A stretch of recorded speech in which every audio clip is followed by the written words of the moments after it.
There are challenge runs that are dedicated to pure difficulty, such as beating the game with every stat starting at 1. There are challenge runs that are focused on core gameplay features, like pickpocketed only items. There are challenge runs dedicated to using awful weapons such as a torch. Then there are challenge runs that ask the questions nobody would ever ask. Can you beat Skyrim with the cheese launcher? The mod is on the creations page, created by Captain Bolshi. It is another weapon created by the mad god that fires flaming cheese wheels at the enemies. Basically, it is a reskinned flame staff, except a lot more powerful. Probably going to be a shorter and more straightforward run. Hopefully without any distractions. Rules are pretty basic this time around. The only weapons I can use is the cheese shooter, and that is it. I do have another major rule, since this weapon is pretty broken and absurd, and that is the only way I can heal is with cheese and I guess natural regeneration. No potions or mid-battle level ups. So, how many cheesy puns will I make during the course of this run? Let's find out. For today, I'm going to be playing as the Dark Elf, not just because I am still in a Morrowind mindset, and I will be continuing my playthrough even if YouTube never shared that run, and I'm still very bittercup about that. But namely, I'm going to need some destruction levels since I have a very funny build in mind, and one of the default options is close enough of a nightmare fuel to leave them be. I embrace the mad god's fetish, Cheney, and I nearly had my cheese cut prematurely. Yeah, I don't fancy being a creamy melt, so I booked it past the dragon and sided with the Imperials. For some reason, I have buckets on the mind, and I tried putting a bucket on a Stormcloak soldier, and the minor infraction was enough to cause the entire army to try to murder me. I just wanted to lighten the mood with impending doom, alright? Given I have been through the introduction numerous times, I am on autopilot. That was until I hit a car and caused it to tumble into a ravine, causing all the occupants to drown to death. Oopsies. Eventually I am outside, and instead of booking it to the standing stones, I was more curious where Alduin goes after the introduction. He just flies right into a mountain and goes splat and dies. Okay, that makes my problems more digestible. I really went the wrong way and ended up in Riverwood, bypassing my normal route of getting free items. Don't worry, I won't be needing much this run. I bucket past everything, and I also tried being fancy, tried to get into Whiterun by a hole in the wall, only to end up on the other side of the regular gate. Meh. I enter Whiterun for the first time, and the weapon of the day is very easy to get, just a little bit annoying to get. Turns out the most secure location in Whiterun isn't the palace or the stores. It is Heimskir's house. There were too many witnesses for my poor bucket to handle. It's okay, bucket. You will get your time to shine soon enough. Once night has fallen, it was dark enough for me to break into Heimskir's house, and I could steal a cheese shooter from the stinking bishop. You have come. Mind your f***ing business, and what I do to make my own cheese is none of your business. Salt and 2 jugs of milk. Well, with that distraction done, and it only took me 10 minutes to get my weapon of the day, instead of what feels like an hour like it normally does, I continue my early game prep by looting vendor chests, saving a woman from some back pain, and seeing just how powerful the cheese launcher is. Very strong. With Waylon pushing up daisies and holding them, I finish my pillaging, and I can shred my stolen loot for some experience, and do the most important thing I can do for the run. The staff is already overpowered, so let's push the build further. I begin getting a lot of training from the resident insomniac, and using the vendor glitch to pilfer my gold back, and I repeat until my destruction hit level 60. This might sound esoteric, or even unnecessary, but I want the 2 levels of augmented flames to bump up my damage to 55 per wheel. Now, the wheels of destruction are now churning. At this point, the more astute of you might ponder, what might Orph do next? The logical option would be to steamroll the main story. However, I left all signs of intelligence at home, and I am but a deranged lunatic that does whatever the voices in my head tells me to do. And today, they are whispering, "Go to Solstheim." I figure if you all soundly suggested I don't play on legendary difficulty to save my sanity, or what's left of it, I could supplement my calcium and protein deficiencies by going after some difficult encounters. And I go after a lot of very difficult encounters this run. As soon as I landed in the Ashlands that feels like home after some farmer dumped piles of across every field, I was harassed by sentient ash. I wanted to show off the powers of this flaming staff of cheese, but the feral souls of those who jumped into a volcano to see what would happen are resistant to flames. I mean, they still go down easily enough since I can attack them from afar, but they are still resistant. I might go after Caius, I might not, depends on how I'm feeling. But what I am feeling is attacking a maroon ship and taking no survivors. Now the weapon is feeling powerful, putting on the pain to those Morrowind purists. Even with their 50% fire resistance, it still shreds through their health bar like using a cheese grater as a back scratcher. Not today. Once I was done with my war crimes, I had a massive bender after drinking whatever I found in the jugs under the sink, and I ended up on the complete other side of the island. I know it is harmful for your mental health to dream about work in a negative light every night, speaking from experience, but to end up on the other side of the island, now you're wasting my time. At least I can take solace in the fact the map is very small and condensed, so I'm back to moonwalking away from the mindless fools of upper management, and eventually, I arrive at the location I came to Solstheim to begin with, Barrow. I hatch a plan with Orpheolus, hire a bunch of workers, pay them minimum wages while we sit back and relax and look the other way if someone ends up in the machine parts, adding new flavors into the gummy bears. Am I talking about Solstheim or the real world? It is to say, but I will say, cow flavored is a little bitter. When I returned to Raven Rock to scan the local vendors out of their life savings to reinvest in a timeshare, they were attacked yet again by more ash spawn. I will probably tackle this at some point in the next, 400 years. While I was in town doing my scamming, I did pick up a very Bloodborne looking helmet, or a perverted joke if your mind goes that direction. I financed the excavation of the historical site, and I will let this pet project be our side objective of the run. As soon as I returned to Skyrim, I was harassed by the local army recruiter to join their pointless war for oil. I tried offering him some cheese, but sadly, Durak is deathly allergic to male cow milk and dies. At least I get a sizable upgrade on my gear. And yeah, I did have to give up my cheese staff for this transaction and 40 gold. But it's not like the guards of Windhelm are extremely stupid or anything. Just look at who they are serving. With everything all set and I'm experiencing major attention issues, I keep the homeless warm in this cold winter, and one vendor is not offering cheese despite it being on the stall. I get it, you're saving your till sits for your boyfriend. And while I was in the area, I decided to start the White File quest. I really don't want to do the main story, okay? I did at least stock up in Whiterun, taking every wedge I could find, and also I discover I can craft my own Wheels of Fate. If I was doing a mage build, I'd be very fondue of this soup. I feel like in my preparations, I'm forgetting someone important. I should probably get that sorted. On my way to the party house, I did launch my wheels towards a giant and its mammoth, and they went down pretty easily. I am starting to suspect this weapon is slightly overpowered or something. I wanted to raid this encampment because mammoths do make cheese. Somehow. I arrived at the Hall of the Vigilance, and seems I was late to the party. Damn it! I wanted to introduce Karstaag to my cheesy puns, but given how much of a monster I was during my last run, I am satiated in my bloodthirsty tendencies for the time being. I feel so empty now, without vigilant blood flowing in my system. Since I plan on going after some extremely stupid shit in this run, some added defenses wouldn't hurt. I just give the bandits at the Lordstone a taste of the new types of cheese. I call this one the subscribed cheese. It is a delicate cheese with a nice softness. Roughly 90% of the cheeses within the YouTube blend are not subscribed cheeses, so any subscriptions will help out a lot. Unrelated, but I do want to do another ant run soon. I should probably get the file now instead of later, which thankfully, despite my precarious mountain climbing, it was a pretty uneventful hike to the dungeon. At least my brain this run is mostly intact and mentally alert, and the encounters in this dungeon wasn't very strenuous. There were once a bunch of lively individuals in this crypt, but nobody told them the cheese around the dungeon was laced for mice consumption, not human consumption. I avoided becoming a highly aerated chunk of Swiss cheese, and I have an easy time with the boss fight at the end.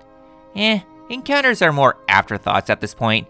I dumped in the very intoxicating juice that I probably shouldn't drink, despite what my intrusive thoughts tell me, and I could grab the broken bottle. I deliver the bottle to the grumpy boomer, and he gives me 5 septums. This isn't 1960, where $5 could feed you for a week. This is 2026, where $5 will be lucky to buy a very cheap frozen meal. And he wonders why no one likes him. At least his apprentice can reimburse me for his very irate master, and at this point, I decided to finally start Bleak Falls Barrow. Compared to some of the enemies I have fought thus far, and will fight very soon, the bandits of Bleak Falls were a breath of fresh air. Well, their last breath was fresh air at least, and not smog-induced. I just whiffed my car tires and trounced every enemy I came across. Unlike other challenge runs where I could struggle with the enemies in the burrow, I became the dominator, squishing the spider beneath my boots. Well, it is either the boot or the Australian huntsman spider running across the dash of the car, causing the driver to panic and swerve their car into oncoming traffic, causing a massive pileup. I knew those docile monsters were up to no good. Arvel goes from swift to Swiss, and the Draugr could go back to bedtime. I have been through this dungeon too many times at this point, it is honestly alarming. After enough Draugr go splat against the wall, I arrive at the end where the Overlord is now a White Lord. Sadly, he is in the wrong, and goes right back to bed. Gods, this weapon is stupidly overpowered, and I really should have turned the difficulty up at this point. Meh. I travel to Dragon's Reach for the first time, and converse with the Jarlsberg about dragons, which she tells me to go fight a dragon and milk it of its life essence. I don't want any of that dragon cheese, thank you very much. Before departing to the first dragon fight, I get the notification the first stage at Golbjorn Barrow is done, which I could have investigated. I'll save it until after I tell Mjolnir he is a bad dragon. You don't go around burning watchtowers to the ground. That is considered unethical. Instead, go burn villages to the ground. Trust me, burn wood's better than stone. The dragon goes down ridiculously easily, despite it being fire-based and resistant to fire spells, and I'm right back to Balgrove relaying the good news, and now I can start my hiking adventures. But before I get well acquainted to the act of perverted old men attempting to stick very wiggly things in me, I return to the lands that YouTube does not want me to make videos on to continue my adventures in Colby. Seems all the workers died in an unrelated work-related accident, and I need to kill all the Draugr in the Barrow. And I will need to do this a lot during the run. I get acquainted to a Draugr Deathlord. This edgy prick is so edgy, he has to have 1,000,000 health and have some edgy name. I don't want to be hit by the Deathlord, since it will hurt and I don't want to sacrifice my sacred cheeses. Thankfully, the act of backing up slowly is enough to take them out, and I can grab the first of some holy artifact set I can sell for skooma money, and begin the second stage awaiting. Now comes the part of the run where I run through the wilderness to talk to my elders as part of my community service, and at this point, I realize the error of my ways. I realize my head looks like another type of head, and I do not want any of that cream cheese. I don't think the crabs are supposed to lactate, and if they did, then we have reached the apex of evolution. I bullied the wildlife, delayed the ragdoll effect on some innocent bystanders, and nearly became kitten food at one point. At least with my fire rod, the frost troll could be vanquished to the depths of hell pretty easily, and I can talk to the old man with limp burgers. They just collect gummy worms from different brands to compare which is the best. Were you all thinking this was an elongated innuendo? Perverts. I did have the cheese police come after me for... Honestly, I forgot. But someone wants me dead. Sorry, but the fungus has dibs on my body. Not the cheese molds, thank you very much. I then returned to Windhelm to maybe continue the Philistine quest. I was accosted by some invaders who very much don't like anyone not in their cult of Cthulhu and attacked the cheesehead. Take a look around, you morons. Everyone is sick of you thinking you're better than everyone. Eventually the battle is done, and with my efforts bearing no fruits, just being a fruit-brained idiot as usual, I began hiking towards Usengrav. Of course, giving bandits wounds so severe, not even Stitchletons in the hospital will save them. As for Usengrav, I found out firing cheese at terminal velocity towards necromancers is considered silent. I can't believe I'm saying this, but if I wanted to, I could become a stealth cheese archer. This run is so f***ing stupid, and we haven't even gotten to the stupid yet. I grind the skeletons to a fine parmesan without the wood chips added to the cheese to prevent clumping. No idea if it's well known, but wood pulp is added to a lot of cheeses, especially the cheese you find in bottles such as in the homemade pizza aisle. Though given this is America, I think the parm is closer to wood than dairy. The rest of Usengrav goes by as normal, sprint through the gates, get jump scared by spiders triggering my arachnophobia leading me to burn down yet another house, and instead of the sacred artifact, I get an IOU. Seems Hobby Lobby was here again.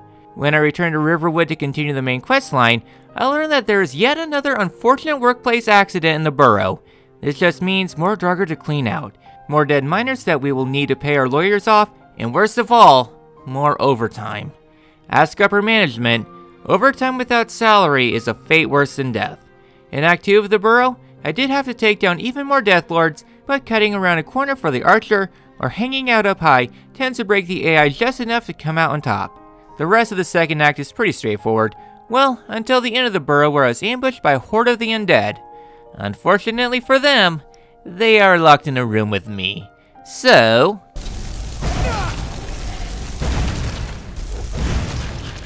I grabbed my second artifact of Ahzidal, and I had to pay even more money to this asshole. Halfway done with the quest at least. Back in Riverwood, I was given a pair of fine boots by someone I have never talked to in my life, and I was invited to talk to Delphine Provolone in her secret basement. Though this just means getting an info dump, and traveling to Kynesgrove to slay a dragon. Even though I have a stupidly powerful weapon, probably the most overpowered weapon I have used in a run, This is far from the fastest kill in Salakanir, simply because of the resistance to fire. I mean, the fight is still stupidly easy, and when I needed to talk to Delphine, turns out she was halfway across the country. Yet another reason I hate Delphine. She was the one who suggested we kill a dragon, leaving me to do all the work yet again, while my coworkers do jack all at work. Knowing I will have a hot day with single Thalmors in your area, which translates to every Thalmor since who the f wants to date one of these racists, I spent some time going to the stores gathering cheeses, and while I was in Markarth, I found some typical Skyrim jank. A bunch of guards caressing the body of one of their own, like a sentient mass of mold, absorbing the biomass of the surrounding to feed its growing army until eventually it takes over the world. I wanted nothing to do with it, so I ducked out. After traveling around the region a lot, I get word that there is yet another workplace accident at the cheese factory. At least now we can try Derek flavored. Morales told me Derek flavored is incredibly salty because Derek was a giant dick, and now I need to re-clear out the Barrow. They seriously need to hire better guards so I don't have to continue the corporate crunch culture of triple overtime. I just want to see my kids. I did open the wrong door at one point, and I almost become even more spider food. At the end of the third section is a giant horde of Draugr, including a Scourge. At least this encounter could be cheesed with a case of backing up a flight of stairs and watching their AI attempt to do a high dive into a pool that was drained. I divulged the last of my savings into the heavily inflated tech stocks before a pin meets balloon, and now I can go back to doing the Thalmor embassy shit. Since I have some very dangerous, or at the least, very stupid tasks ahead of me in the very near future, I spent the time stocking up some more, grabbing more wheels to roll down a hill for sport, and trying to grab a ring from a store. Bellathar is forever a virgin, since he has no rings for sale. And I take the time crafting some cheese. My last real task before attempting peace talks is grabbing a ring for enchanting. I end up struggling to find any rings to take legally. That is what divorce is for. Since I am going to deal with the super boss with the strongest fire attack in the game very soon, I want to get myself to the resistance cap at the very least. When I return to Windhelm, I get my final letter and realize I had a massive breakdown and everyone staged a walkout. I returned to the Barrow and discovered Rallis fired every employee when they attempted to form a union and went a little crazy. Seems he had 20 too many slices of Kasumartsu, and the worms in his intestines are now controlling the marble that is his brain, which means, yet again, more purification of the Draugr. Rallis owes me a year's salary for this nonsense. I do take the time finishing up gathering every piece of the Ahzidal set, including lighting the floor alight, solving a rotating door puzzle, and lastly, trial and error. The error is the wall emitting an inferno. But I am basically immune to fire attacks at this point, so it is closer to taking a warm shower at 50 degrees Celsius. Inside the final room lies Ahzidal, a very dangerous fight with his very hard-hitting fire attack. Even with me at the resistance cap between my Dunmiri blood and enchantments, he does hit very hard and constantly reanimates the body around the room. I picked off the ads one by one, even when they tried to wave dash at me, until the dragon priest was provolone.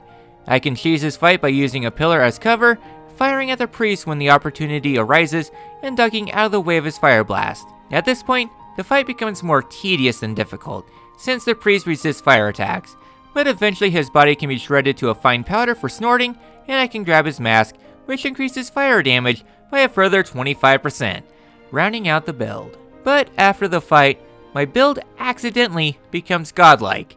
I tell Rallis his company went bankrupt, and now he has to spend a few dozen hours in line at the local unemployment center that continues to get longer, and on the ground, I find another copy of the cheese staff. I honestly have no idea how this came to be, but I mean, sure, let's break the game even further. And at this point, I'm going to break this game so hard, it will make a certain Yorkshire Blue enthusiast blush. At the end of the Barrow, I find some forbidden smut, a tale on how a maiden found a lot of tentacles on a lonely night. I am an American, I don't know how to read, so I just ignore the subtleties and the parallels to reality and the underlying themes at play, and just focus on the big hulking mass at the end. I might have weird taste, but I'm not into lurkers. The perks are alright, but nothing I care about for this build. But at the very least, my time with the side quest is done, and now I can go back to beating the game. Or not. Yeah, since I'm in the neighborhood, I figure I could give Caius a quick hello. The fort wasn't too bad, just ash spawn being highly resistant to my fire attacks, which is very much annoying. I just want to take them to Disneyland, or pretend to take them to Disneyland when in reality, I just drop them off at the bootleg Disney store and call it good. The spawn and the interior of the fort do take a bit more effort to take out, and I do have to step outside to heal. Thankfully, these guys play by Morrowind rules of not going through loading zones. I do end up going through the wrong door at one point and had to deal with more elemental spiders. One spider is a Flamecloak variant. I am immune to his fire, and it's immune to mine. Let's just call this a draw. In the final room, I find General I Don't Give a Fox, and he was the easiest thing in the fort. I take his hammer to disenchant it for the best enchantment in the game, and my time in Solstheim is done. I hope. I also continue to try to continue the file quest, but at this point, I find out the quest does not proceed to part 2 until after you unlock the deep throat of the world, so there's that. Well, I guess with me out of things to do, I guess time to finally engage in diplomacy. Given that my weapon exists within a state of being and unbeing and other being within the state of my insanity, I don't want to risk Malborn taking a giant stick up his butt and passing out. He only enjoys the small 3-inch sticks, not the meter-long ones, so instead I just turn a bucket into a cheese press as I barge to the side of the building. I don't think the restaurant enjoyed me showing up in the drive-thru. The fun part about breaking reality like this, I am free to be as peaceful or chaotic as I enjoy. So I just backtrack to the embassy, and turns out one of the doors is a fake door and doesn't open. The illusion of choice. I just break through the kitchen and confuse everyone why a psychopath came in the back door and started shooting cheese at everyone. I will say, Alduin is a very cheese ambassador. Not wanting to confuse the game anymore, I did reload a save, but I forgot a quick save outside the embassy, so I had to do the clip again. Which just means I can go back through the embassy, killing any and every Thalmor I came across. While killing the Thalmor every run might seem cliche, you have to agree it is fun as hell. I grab the cheese recipe at the end, and I rescue Malborn, who is ungrateful that I saved his ass. I have no idea who the f*** you are. I made my escape through the rear end of a highly lactose-intolerant frost troll, and instead of traveling right to Riften, I decided to go grab the Elder Scrolls V Legendary Special Anniversary Switch 2 edition. While crossing the way to the septic tank, I did a peek around, finding the exit to the sewer pipe of the college, and with some rather simple platforming, even having a mountain goat my way up to the exit of the midden. With that, I began crawling my way through years of magical shit and fecal-smelling Brunost. And yeah, I am not familiar with doing the midden backwards.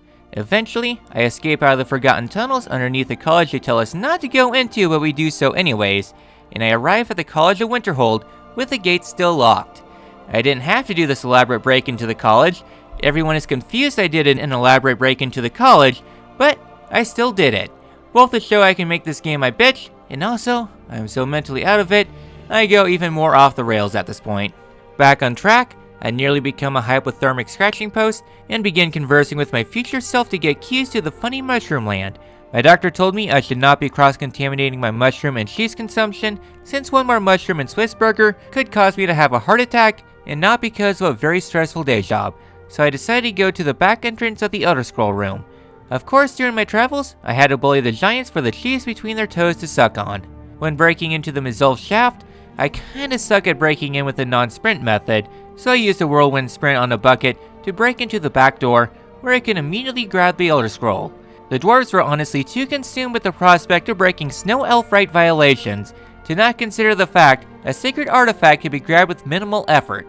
I type in the very not secure password of 1234, and the scroll of the cheese that has been aged for 3,200 years is mine. Next stop is Riften, and as a fine cheese connoisseur, I did show up to class to showcase the many types of cheese and how to grate. However, unfortunately, Grelot is allergic to cheese like many people in Skyrim are, so the mood was kinda ruined. To escape the cops since I might have poisoned the cheese, I just ducked into the sewers, slaying the Thalmor in my way, and feeding the lunatics straight go to the insane asylum. Nobody needs to know about the war crimes I committed while I was there. I conversed with the burnt milk, and returned to Delphine, who is very confused. She was supposed to be talking to me about breaking into the embassy, not bringing her friend back from the asylum. Next up comes Karstaag, and that means conversing with the nudist who ate too much panties gone. Why are you looking at me like that? This isn't a nudist joke. There is a cheese called Panties Gone. Look it up. And remember, it is spelled G-A-W-N and not gone, or else you might need more than a safe search. Oh yeah, I do have to deal with a couple dragons on my way there, but my weapons are seriously overpowered. They were frosty.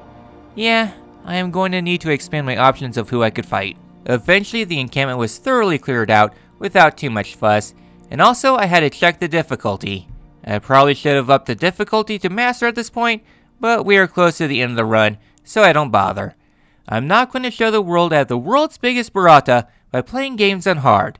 I just want to cause as much suffering to the world as possible, hence why I want to pivot my second channel to war crimes if I ever get the time and not overtime to do it. Eventually I show the babies inside Karstaag what happens when you tip a crib off a waterfall. That's bad for my standards, but nowhere near as bad as some of the shit that YouTube AI wants me to do for runs. If you thought I was a fucking psychopath, I think the AI lords are going to be taking over pretty soon. I then solve the basic puzzles geared towards those who think Delphine has some peak voice acting. It's coming to life. And I get the story beats, such as returning to the geezers who might be trying to fed me up, but they are just horny because I return their horn and grant me the ability to clear away the clouds, meaning I can finally complete the file quest. But first, I just want to cheese Alduin, and cheese I most certainly did. I just hung out in the sweet spot just out of reach of his attacks, and yeah, this fight was a f***ing joke. Sure, Alduin resists the cheese wheel somewhat, but I mean, I'm doing 10 times the damage as I normally do for most runs, so Alduin goes down 10 times as fast. With the day saved for the next 5 minutes, next up comes the Peace Council. Ugh. Before talking to the world's biggest babies and doing the quests I don't give a Montgomery Jack shit about, I figure I could go ahead and finish the file quest, which is actually super quick. I just traveled to the Deep Throat for some snow, and to a giant camp I had already cleared out not too long ago, and I returned to finish the sweet quest, while picking up a resist frost potion for something very stupid in the near future. I watch an old man die in his sleep, and I get a refilling potion that I can use to refill a potion every few days, but at least the quest is finally done. I eventually finished recruiting the most insufferable jerks to the Peace Council, and at this point, the intrusive thoughts begin to win out. So, do you ever have those moments where there is an idea that is so stupid that common sense dictates you should not go through with it? The idea is beyond asinine, and the consequences vastly outweighs the positives. You will be put in mortal peril, and the chances are you will die. All because the voices in your head said, do it. That was what was going through my head, and they won. So, what stupid idea did I have to decide to drop doing the Peace Council for? I decided to fight Karstaag at level 11. On my way to the glacial ruins, I did come across a back alley shanking in a Nix town, and now I really want to play some Morrowind. I also gave an orc a very dishonorable death, being laughed at in the afterlife that he died to a cheese wheel. I also defeated Old Salty and grabbed a very salty cheese beacon for my troubles. I then grabbed my Idaho Goatster skull, then climbed up the mountain pass and broke into the back door that leads right to Karstaag's boss room. After clearing out the spectators, I equipped my frost resistant gear along with some frost potions, then began hell. Honestly, I was not having that hard of a time.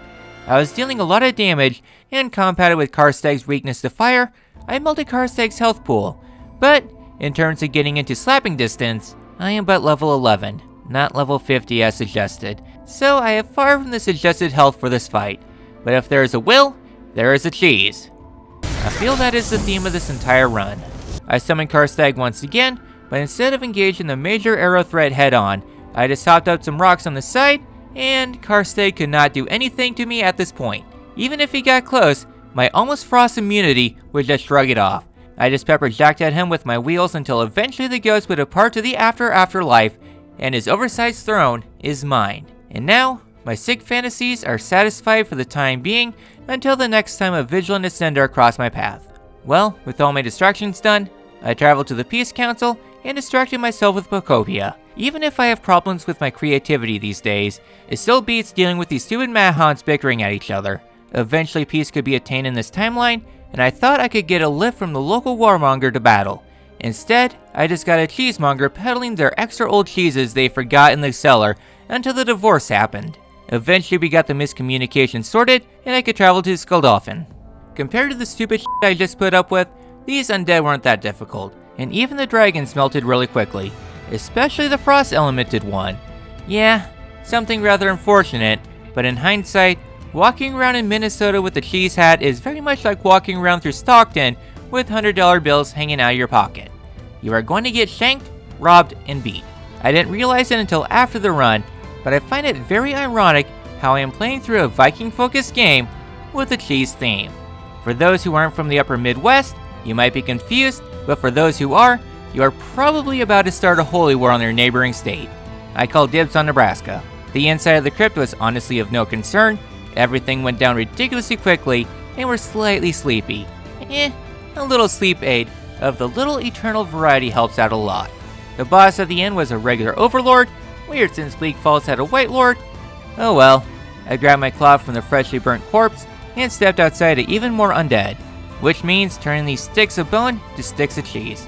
As for Nakreen, I kill a priest before he can even pull his staff out. The real Chads never pull their staff out. It closes the portal to the afterlife and it could cause some problems with the other worlds. I also decided to fight the Elder and Frost Dragons up here. The Elder was my greater concern since it hits harder and is resistant to my wheels of death. It still went down easily enough, mostly with me hiding behind a pillar like the coward I am. And the Frost Dragon, well, I still have my frost resistant attire on, so it was an afterthought.